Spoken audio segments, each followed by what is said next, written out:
Welcome back to Camp Conversations, the podcast where we share tools, strategies, and stories to support your resilience. I'm Dana Haig Conway, host, clinical counselor, and educator.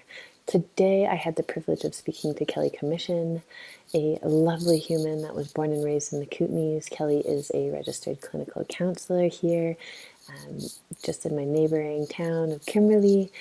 She has experience working with individuals on all areas of the spectrums of life, including individuals diagnosed with autism, those with ADHD, anxiety. I reached out to Kelly because I have heard such great things about her and her clinical practice, also because we have a shared passion for the outdoors and a background in outdoor recreation, and I was curious what brought her to the mental health field. And I'm so glad I had the chance to speak to her. If you are a parent or an educator or an individual looking to support yourself on your own journey, this is the conversation for you. Hi, Kelly. Thanks again for joining me today on the podcast. To begin, our audience is always curious because it is full of primarily professional females, many of whom work in healthcare, mental health, and industry. And they tend to write to me after asking, what drew the professional that you're speaking to their field? And then our key focus always being on resilience, knowing that as females, we often face some adversity in sustaining our careers, balancing it with life, and all those other pieces. So I'm going to begin with, what drew you into mental health? That's a lovely question. I like answering that question. I feel like I have like a short version and a long version of that question.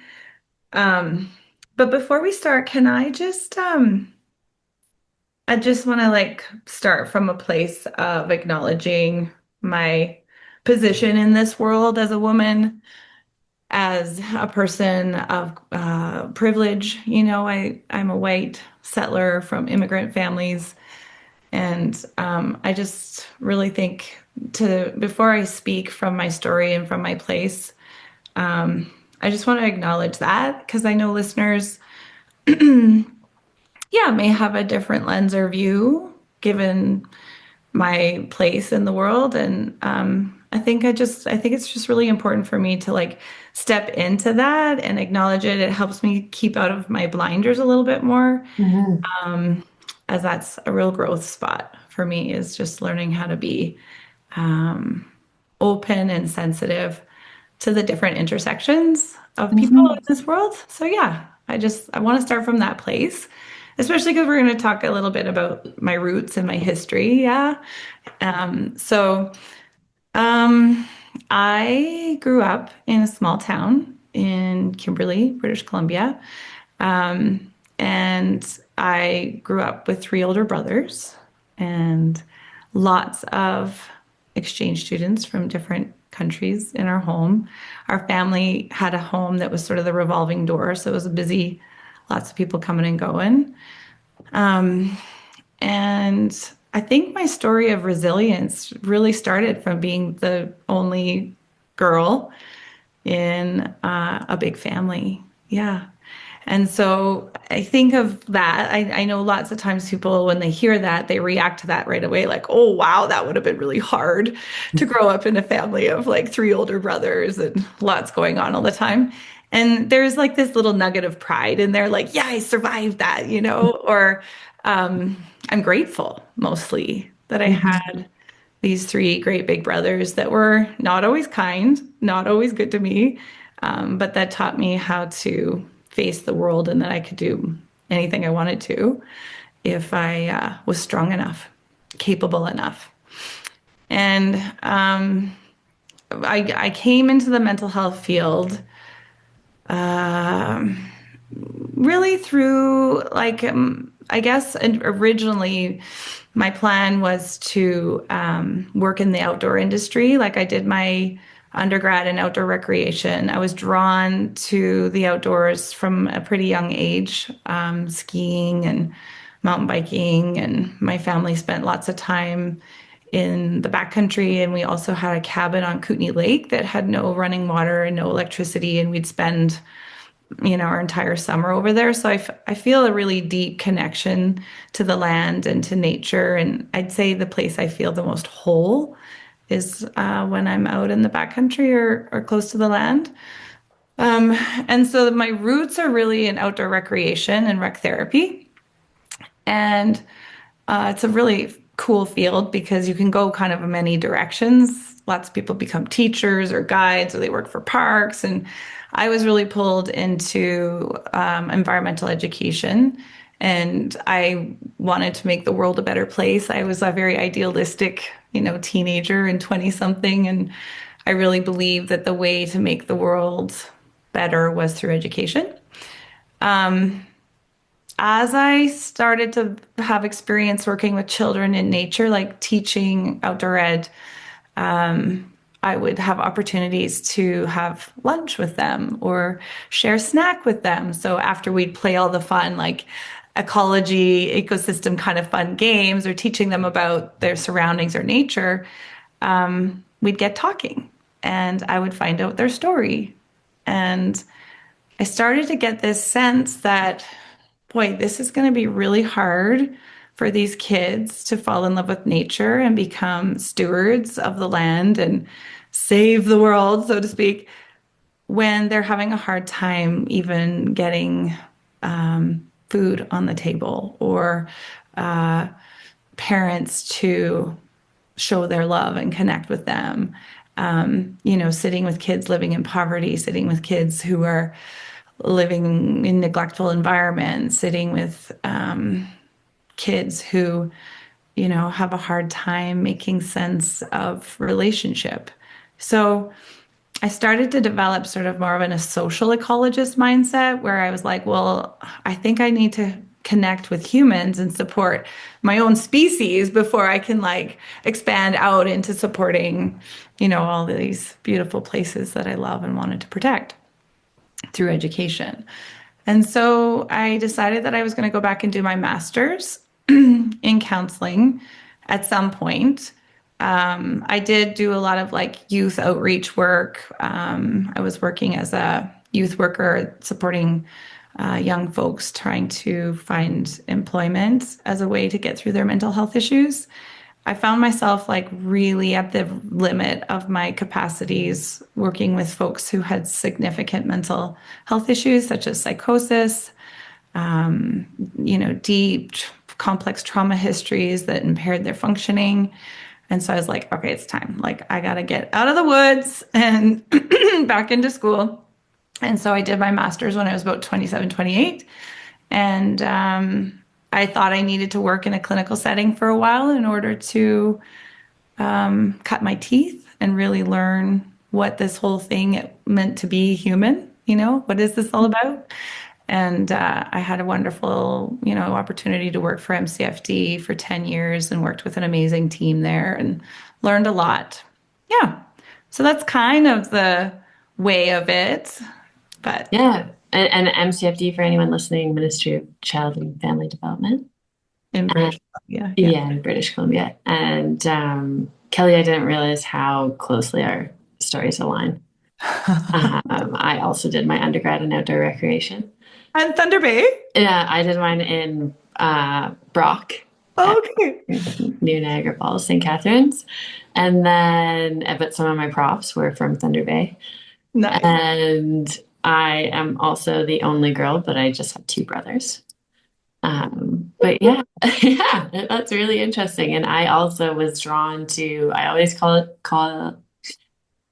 when I reflect on it, I was curious about the pause between how some of us can care so deeply about something like advocating for the environment or making changes in our daily lives and take action. And some of us can care so deeply, but don't have the capacity to take that action step. Mm-hmm. And so that drew me into what are the needs of humans? How do we meet those needs first so that they can also, everyone can join in taking action in something they care about. So mm-hmm. I thought that was so neat that's how you summarize the environmental piece too, is Yeah, I also started in youth care work and outdoor education. Yay! Yeah. I mean, I'm biased, but I think wreckers are some of the most what's the word? They're multidisciplinary. That's the lingo, right? Like there's Mhm. almost like nothing we can't do. I find that was that the people that I did my outdoor rec with, the undergrad with, Mhm. yeah, we just felt like there was, let's just try it. Like, let's just see what happens. There wasn't this like kind of one way to explore the world. And I think the other thing that I really believe that came from my studies and from early on in my family history is that play is essential. Mhm. Like food, water, shelter, space, that's good stuff. That's like that's all the stuff that I used to teach kids about in ecology. But this other element of like, but we're here to also play and enjoy Mhm. life and explore these other sides of being human, not just surviving, Mhm. but actually encouraging people into the realm of thriving. And so, yeah, I kind of have a sweet spot for rec therapists and recreation in general. Me too. And I really love, okay, so you're helping me kind of gather a couple thoughts that I have around this. And one on my mirror, I write, it's about having fun. Because I find even in that morning routine now in my life, with young kids, with trying to get into the office, I, it seems so basic, but that is such a high value for me. And I forget it. I let it just drop down. And when I can read that in the morning, life, like it's about having fun. And it helps me just reset that morning routine. Um, but secondly, I guess I want to know from your perspective, play, I agree, is so important. Um,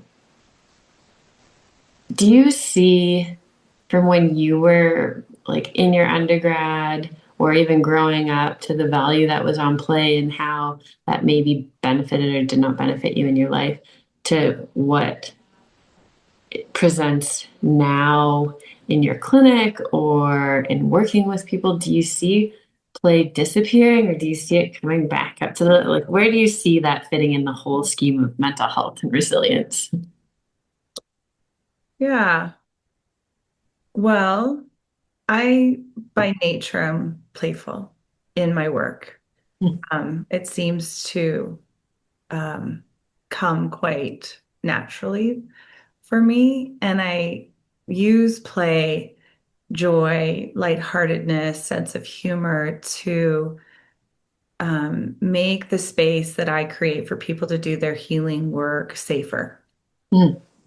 Um, I try to create an environment, both personally and professionally, where people can feel like it's okay to be themselves. And that means all warts and all, Mm-hmm. and that a lot of the time it's in our playfulness that we get to explore those tender parts or those harder parts that we aren't always so thrilled to explore or look at Mm-hmm. in a gentler kind of way. So I work with kids a lot. I work with adults, but kids have been my best teachers by and far around how I work with healing.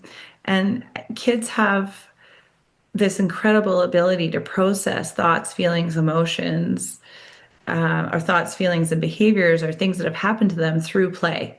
Mm-hmm. You pull out some puppets, you pull out some crayons and some paper, I pull out, little figurines. And the next thing you know, these kids are processing their world through play. And I think, well, that does not have to stop at 5 and 10 years old. That's something that we as adults can lean into as a way of processing. And so Mm-hmm. when I hear you talk about have fun this morning with your kids. Like what a difference that will make to your day and to their day. Not just in it feels better, like it just feels more fun, but Mm-hmm. also in the capacity that it increases in being able to process what's happening and what's going on around us. Mornings are hard. There's a lot going on. There's overstimulation. There's like, time limits. There's like the whole system is just waking up and kind of maybe slow to want to enter into the world, right? Like there's a lot going on. I get that. I have busy mornings here too. But like, for example, on Fridays in our home, I have the Feel Good Friday playlist from Spotify cranking on Friday mornings, because it's like, we got this, we got one more morning before it's like the weekend. And I think inviting play into different sides of life, it's kind of like, why not? Why not? But on the other hand, Dana, I also recognize that one of my faults in life or challenges that I've had is that I went through some pretty long years of toxic positivity. And I used my, optimism and my natural, joyful, playful, sometimes over silly kind of nature to avoid myself and avoid the harder parts of life.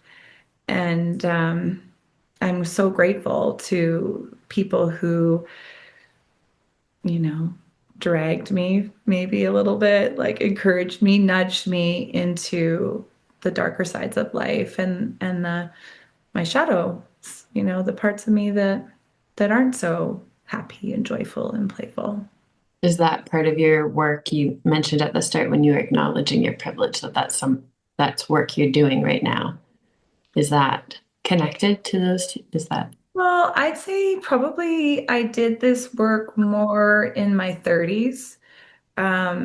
I was really lucky to get to work with one of my mentors. His name is Richard Leisman, and he is this lovely man that invited me into supporting youth through an addictions treatment program. So it was like youth who were either touched by addiction or were struggling with addiction.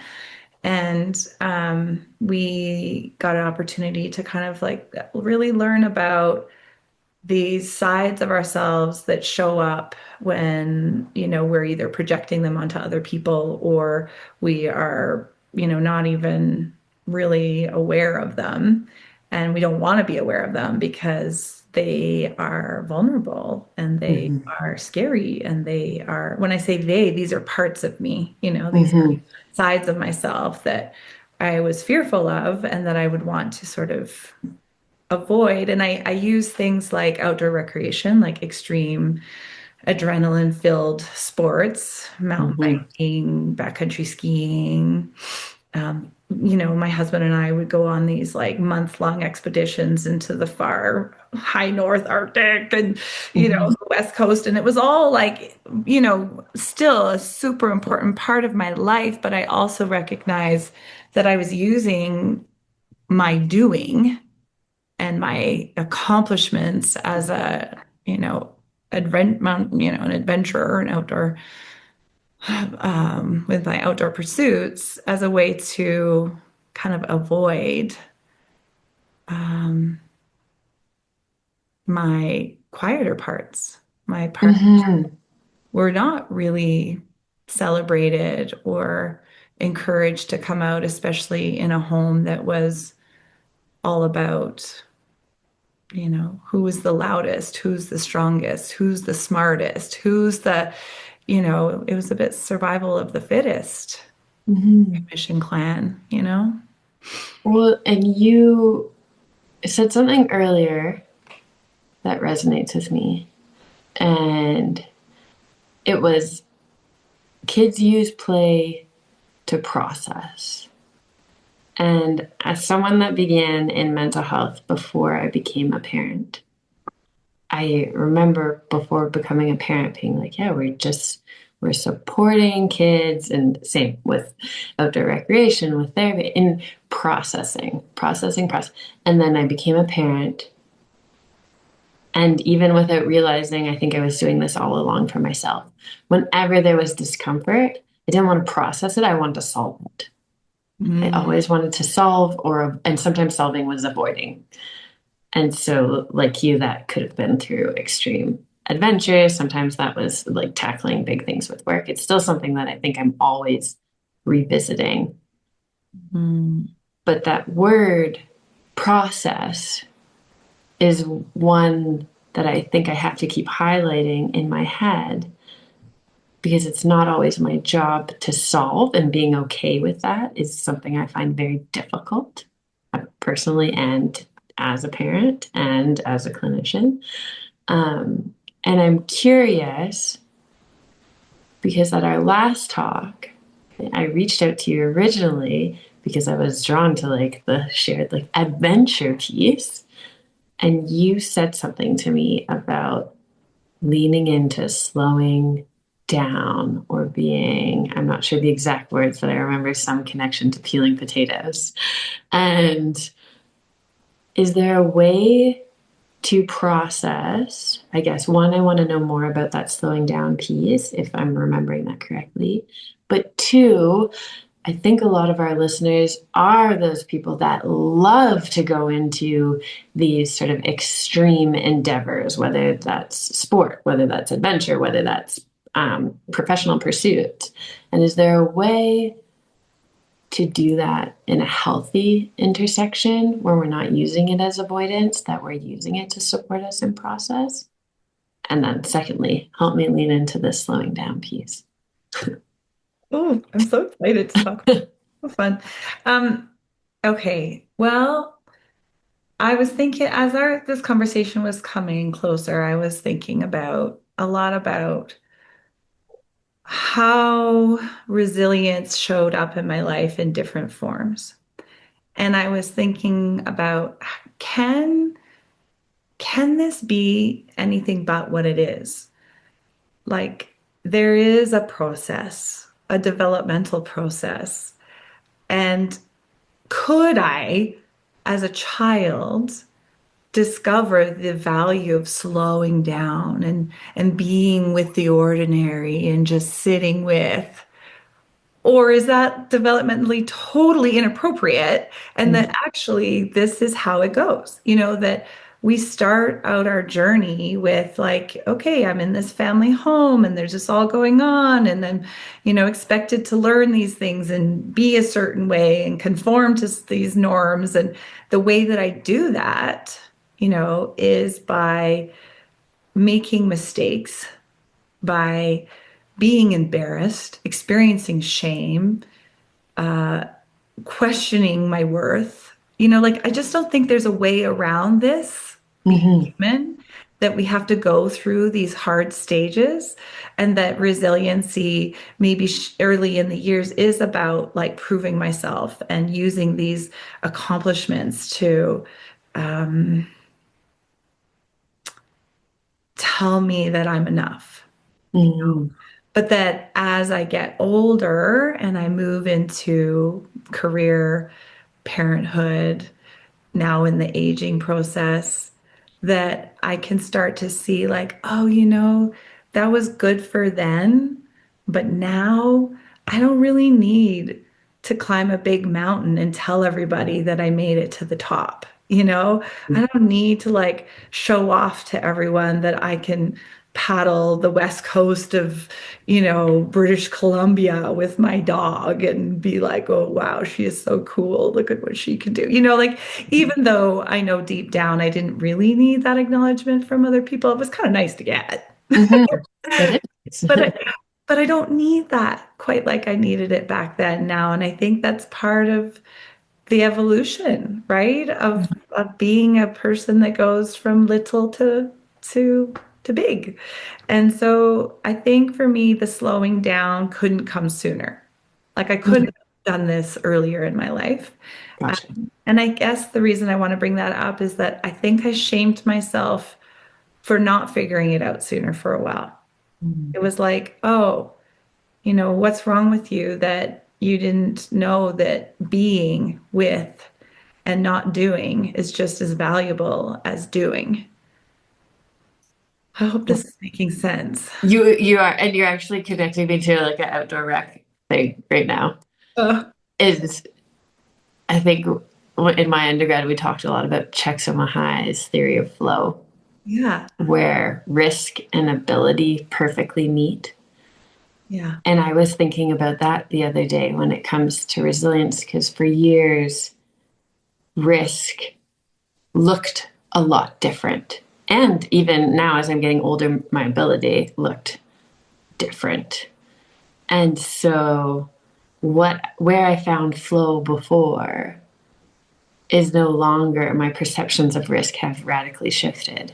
And so I can find flow in completely different environments. And I hear what you're saying, like where I'm connecting to what you're saying is that I remember being younger, like pre-kid era, traveling area, and being like, I wish I could just sit and look at this waterfall and find that peace that I hear people talk about in this calm, quiet moment. And I would shame myself for not being able to, not being, but then I could get on a bike trail and have it just at that perfect risk and ability place and feel that deep sense of calm and flow and just being in the moment. And now that it's no longer the same. Am I hearing you?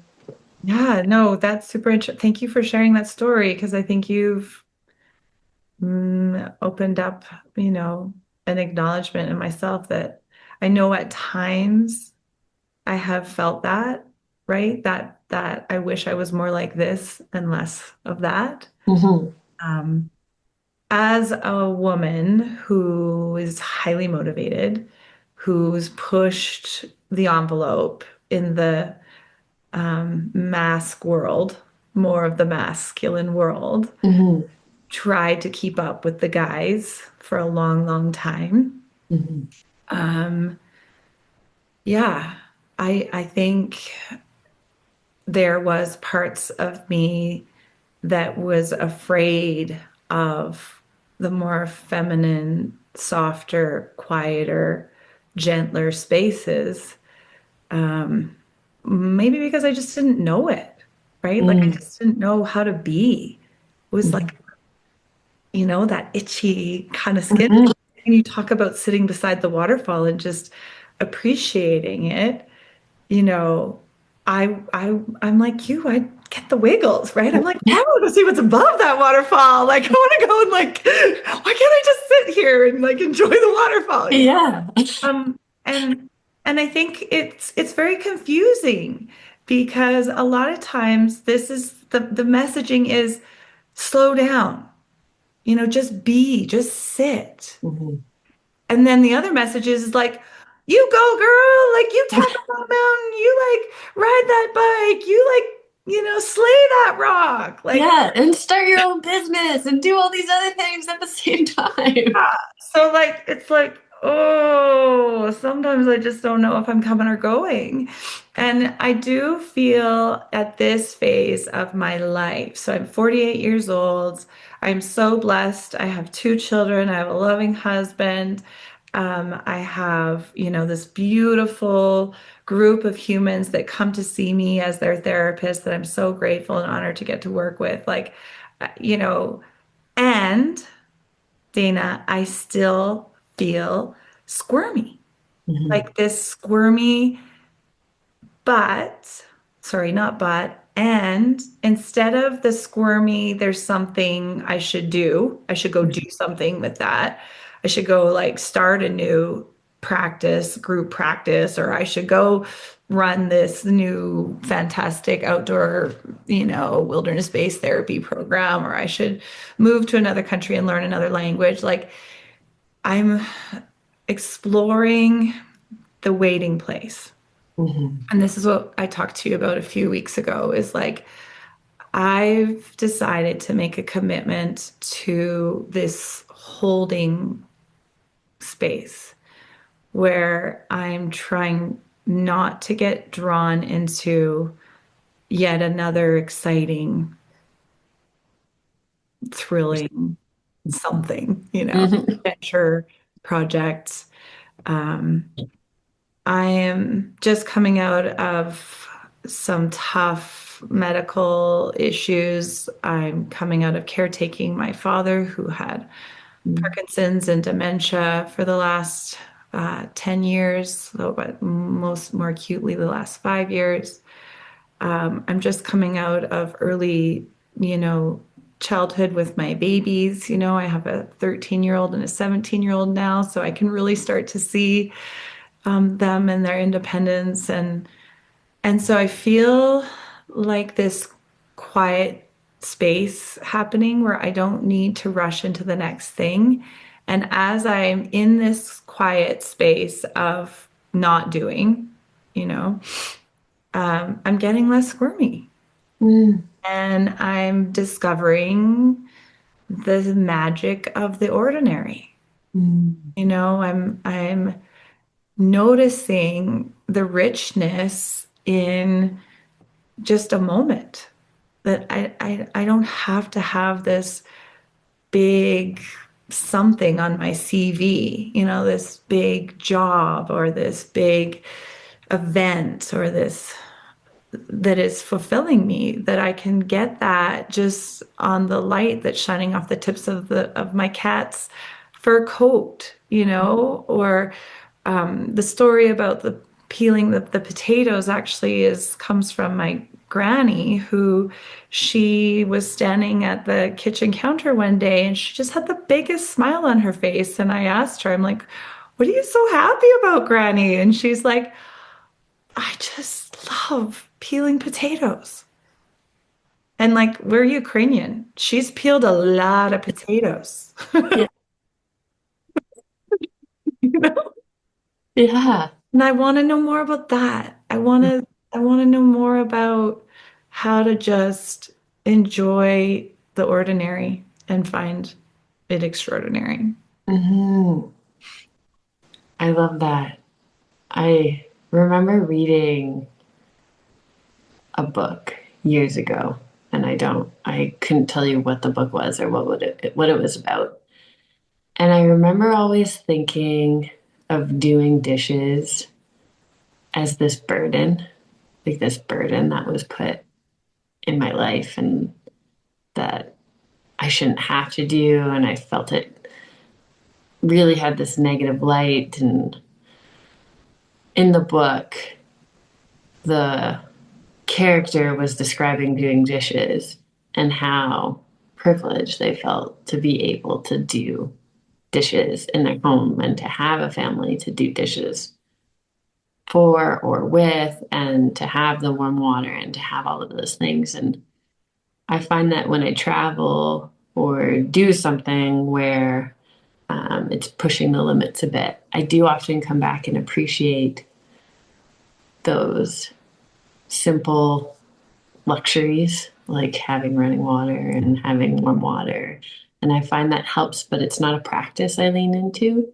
I'm trying harder to lean into that practice because it tends to disappear after a week or two.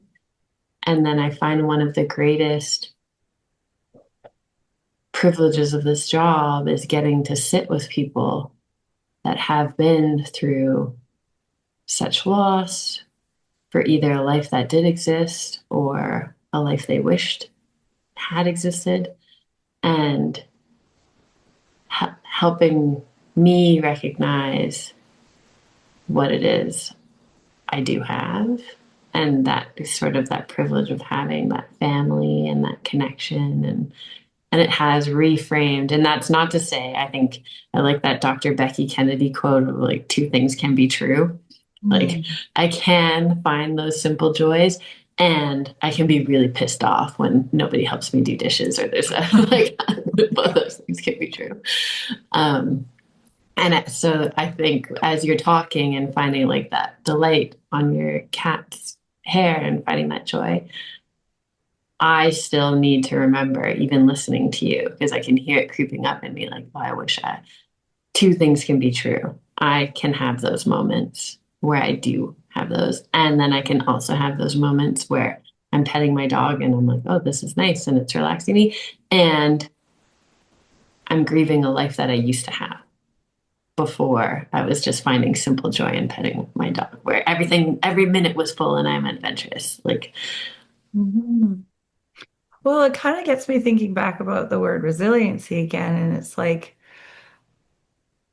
why does this take effort? Why is this hard for me, us, to lean into the quiet or the still or the ordinary? Or why does the little stuff get to us, like Mhm. washing dishes? And if I think about what my clients have taught me and even my own trauma history, I haven't lived a perfect life, although I've lived a privileged life. I do have a trauma history. And that to me is what makes it hard, is because in the quiet or in the still, there's an opportunity for the monsters to come Mhm. out from under the bed. Mhm. Or, for me to be questioning and wondering, when is the shoe going to drop? When's the next bad thing going to happen? When is, because my nervous system knows this to be true. I know that if I'm not always like ready for Mhm. whatever, in my case, it was like I needed, I survived on independence. Mhm. So I got through life becoming fiercely independent and self-reliant. Mhm. And so, I noticed that when I am in those places of relying on others, Mhm. or I'm in those places of I'm not doing something that makes me feel independent, Mhm. like taking time for myself doesn't feel Mhm. like an act of independence. It feels like an act of selfishness, and that somebody Mhm. else is having to do the dishes and somebody else is having to rake the lawn because I'm taking a quiet moment to myself to have a nap or read my book or knit or Mhm. something that feels indulgent. Mhm. And so I really think, in a trauma informed way, I could give myself a little bit more compassion when I get a little bit uncomfortable and lean into that resiliency that is needing to show up for me Mhm. as I don't even want to say forgive myself, but have compassion for myself, Mhm. that this is okay. This is okay. I don't have to be doing in order to feel worth. I don't Mhm. have to be accomplishing. I don't have to be showing the world that I am capable and I can do this all on my own. I don't need anyone. Look at me, how great I am. I don't need anyone to do this for me. Mhm. Whether it's careening down a mountain on my mountain bike or climbing to the top of a mountain on my skis or peeling potatoes. Mhm. So it's a different kind of resiliency. Yeah, I was just thinking, isn't it so interesting as you were describing, like someone else washing the dishes and me taking a nap or laying in bed? I was just trying to put myself in that position. And I, from a logical standpoint, do see that as resilience. I know that I need that time to reset, to recharge, to just be alone. And yet, the inner critic within me, when I'm in that moment, is going, "You are lazy. You are so lazy." Like, this is the opposite of resilience right now. You are just being a lazy slob. And it's just so fascinating to me that we can see things from that logic level and still that internal battle that goes on within our heads.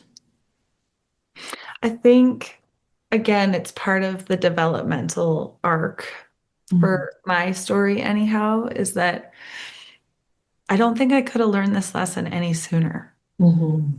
Um, with basically I had long COVID that led to other complications, and I had no energy. And I know my clients who deal with chronic illness. Um, I really have learned a lot from them, and also have learned about myself and my own journey with medical issues is that, sometimes when we don't have a choice, we get sort of slammed into the not doing. Hmm. We're forced to learn how to just be with ourselves and sit with ourselves and the the the idea of lazy, you know, Hmm. it's a construct. And I this might activate folks when they listen to it, but I believe it's a colonial construct, that it comes from our white Protestant, you know, male overtone that has been, pressing down hard on all humans, humans of color, humans of different gender, Hmm. that if only we could just lift that pressure a little from everyone and recognize that it's not lazy. Hmm. Lazy to be quiet. It's not, ineffective to be doing nothing. Hmm. Or there's a great book. I'm going to botch the name of it, but it's all to do with napping is resistance.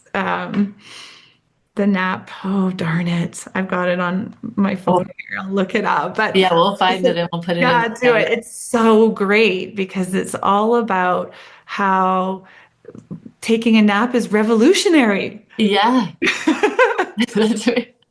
That's my husband and I, when our kids were really young, right after my second was born, we moved into the camper and went down to the Baja.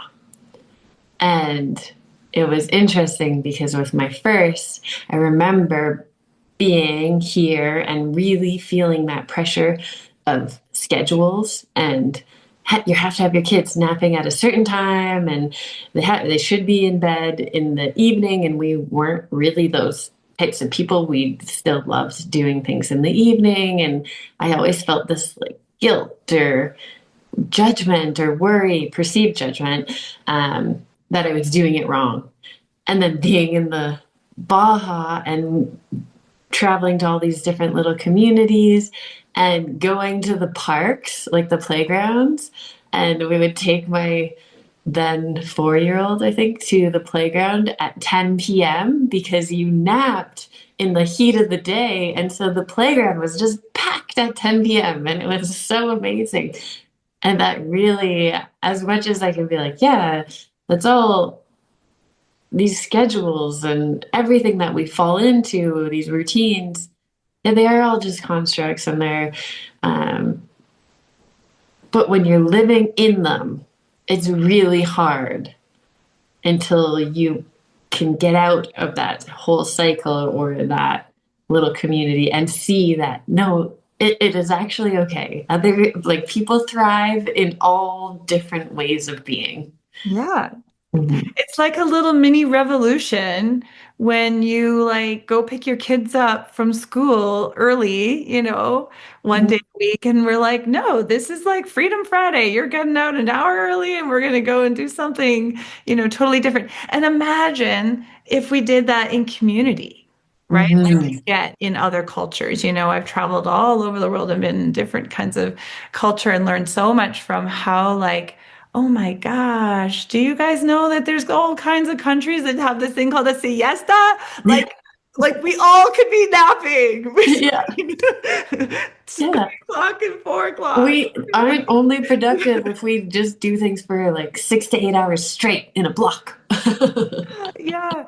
And I, And I think that I think living in the Kootenays, in fairness, we do have a bit of that. And mhm, yeah, I could wager to say a lot of it with, the culture of getting out there and playing and riding our bikes and mhm. heading to the ski hills. And like we are kind of lucky in this little nook of the world where we do get more of that culture of play. When you were talking, I was like, well, there it is again. She went to the playground with her kids and like everyone's there. And, it's a real need in all of us to find those times where this is nothing to be ashamed of. Quite the opposite. We need this. It's a good thing as for our mental health, for our social well-being, for our, sense of self. I have one little story that really was sort of the club on the head of like, well, I have two stories actually. I don't know how much more time we have, but I think if I could only hope that people have these opportunities to really notice that slowing down and just being is a way for us to return to ourselves and return to our humanness and to get away from this sort of like white systemic colonial pressure, these little mini revolutions that we take going to the Baja and playing in the playground or the story I wanted to tell you is my husband and I were in northern India just before we adopted our first child. And we had walked into this valley that you can only get into either in the summer months when the snow is free or in the deep winter months when the paths are frozen, when the river pathways are frozen. And so the valley is called the Zanskar Valley. And we actually snuck in through this little secret passageway that only the locals know about. And it was this fantastic hike that we did for like a week. And we got into the Zanskar Valley and it was meant to be spring coming. It was April. But the snow came and within 2 days, there was 240 centimeters of snow fallen. Like 14,000-year-old buildings were sliding down mountains. Like the monasteries that had been standing there for a very, very long time were slipping down the side of the mountains. Anyhow, we started shoveling snow. If there's one thing us Kootenai kids know what to do is to shovel snow. So we shoveled snow and shoveled snow and shoveled snow. But eventually we were like, oh no, our flight is like going to be leaving soon. And we were kind of trapped in this valley, right? We couldn't get out. And we were like, we need to go and find our way out of here. And the High Lama at the monastery that we were staying at is like, we're going. What doing? Sitting. Like, we're going. What doing? No, sitting. And this became our mantra, for life. It was like, what are we doing? Where are we going? We need to like sit, like just pause, like put the whole thing on pause. Anyways, we ended up getting out of there before our flight took off, like 3 weeks later. It was quite a trip, but we had to accept the fact that we weren't going to see all of India. We were just going to shovel snow for 3 weeks. So, yeah. I'm writing that down because I love the just sitting. Yeah, we're going. What doing? Sitting. That's a great. That's me writing it down. That's just a great story because I think we just constantly feel this pressure and it connects back to, I think listeners of the podcast have heard me talk about this a lot, but almost a year ago I talked to oh my gosh, Carrie Cavers of Moms Against Racism. And she was helping me understand that resilience as a word itself comes from a very privileged place because it is looking at other people when you say like, hey, I have this podcast to support resilience or these workshops to support resilience or this curriculum for schools to build resilience.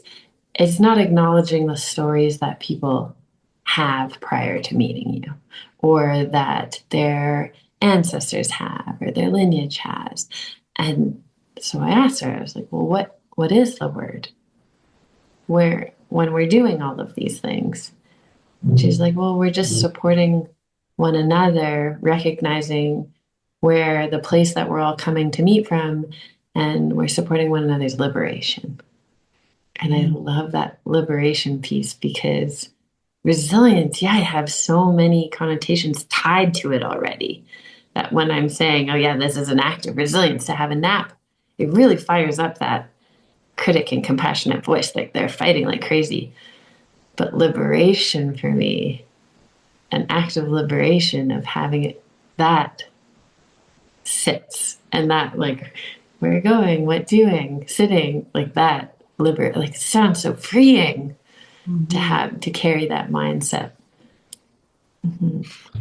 Well, in truth, when you first asked me to talk about resiliency, I was like, ooh, Dana, I have sort of a tough relationship with that word. Mm-hmm. It was this magical word to me before where I was like, yeah, it's all about the grit and being resilient. Mm-hmm. I remember Brené Brown really digging into it and I loved it.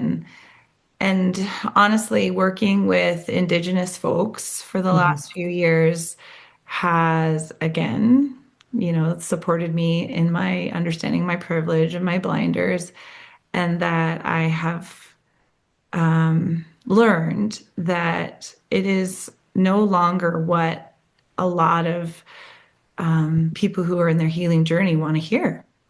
Mm-hmm. They don't want to hear that, oh, aren't you so resilient that you got through all that? Like, there's resilience fatigue out there, Mm-hmm. where it's just like, I don't want to be resilient, Mm-hmm. you know?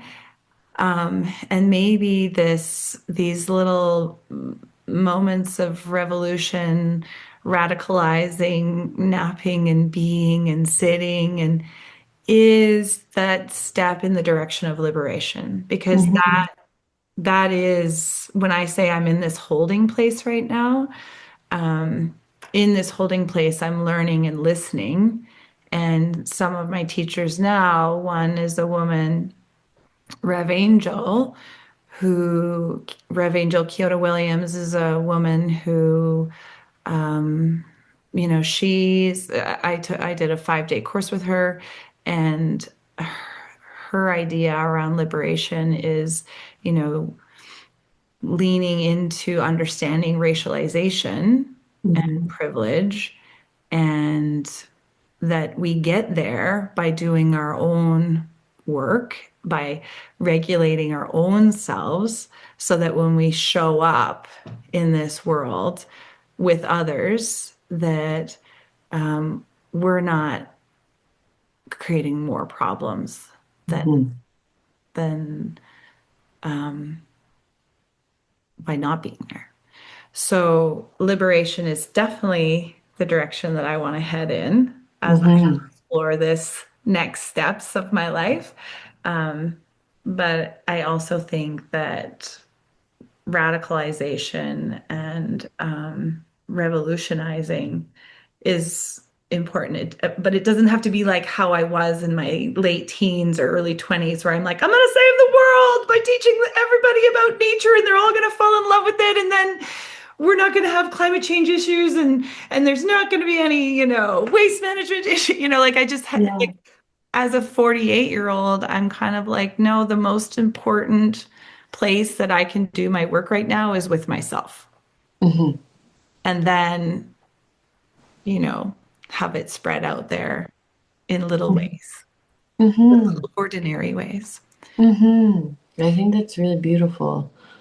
Um, because going back to the beginning, that what drew us to the work and having that curiosity, I think I was raised through family, through education, through everything to believe that the fix for everything is to educate.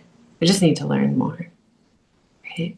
And I like this new shift because I know personally when people try to teach like a perceived problem that I have away from me, then my resistance kind of comes up to it.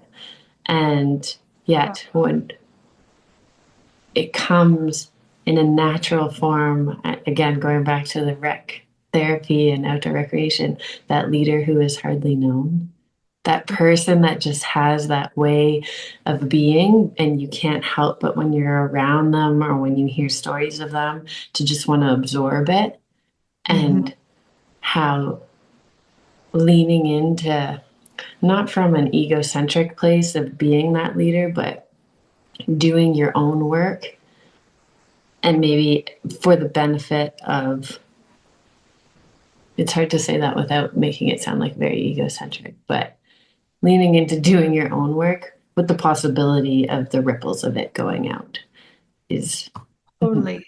And that, I mean, that is decolonizing. That is shifting to a systems perspective rather than it being coming from this like expert model, like I know best. And so here it all is on a platter. Do you just now? Um, it's just so much more expansive. Like we just give so much more space to the others around us to, you know, if they like what they hear from me, that's great. If they don't, that's okay too. We're just, you pick up what you like and you put down what you don't. And I certainly have found learning from others that that's worked a lot better for me. And I have found that in more diverse environments, that is much more welcomed. So, I really try to get out of my typical world, being in a mostly homogenous white culture here in the Kootenays, and I look for those places where there's diversity and that I can learn from them and break down those barriers in a way that's, we're learning alongside, we're learning amongst, and it's not just coming from this evidence-based source that's been, I mean, don't get me wrong, I love a good research project like the next, but it's just one way. It's not, And I think one thing my parents, especially my dad, really instilled in me is that there's never, and I think this is an area of my life I'm really pushing myself. It was a main motivator for this podcast, is that there's never an issue with having a conversation. And I really have to always push myself. I am a pretty shy person and I find this uncomfortable. I find it uncomfortable to have conversations where I know it's going to push some of my perspectives, or I might say something silly or something dumb and then air it to the world. But my parents always said, like, they were always promoting or pushing us or guiding us to have as many conversations as you can and just listen. Do your best to just listen. And I love that life lesson. And so I think that's going to be the tidbit that I leave our audience with. I know we've covered a lot of pieces, and I'm curious if you wanted to summarize something for the audience from our conversation today. What would you want them to take away?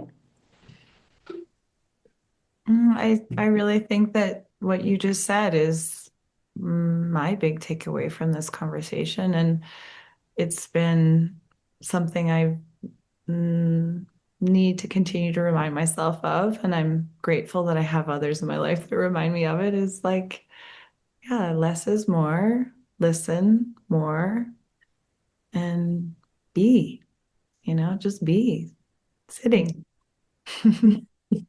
You don't, and I think the piece I have to tell myself is it doesn't have to be something to check off the box. You're still worthy without the check mark. You're still worthy without the check mark. Yeah. Yeah. Oh, thank you, Dana. Thank you so much, Kelly. It was great getting to speak with you. I always invite our audience, if they have more questions for you that I haven't had the opportunity to ask or I haven't thought to ask, to either we'll link to you in the show notes below, and they could, if you're open to it, contact you directly, or they can send questions back to me, and then I will bug you again to come back on so we can do a follow-up. Yeah, I would love that. This is great. This is my first time ever being asked to be a part of a podcast, so it was quite an honor. Oh, yay. Really fun. I mean, I'm that person at at social gatherings where I have a really hard time with like small talk. So this is like my jam, if we could spend a whole hour uninterrupted talking about things that go a little deeper than the weather, it's like my happy place. Me too. Well, yeah. So thank you for being on, and thank you everyone for listening, and stay tuned for next week.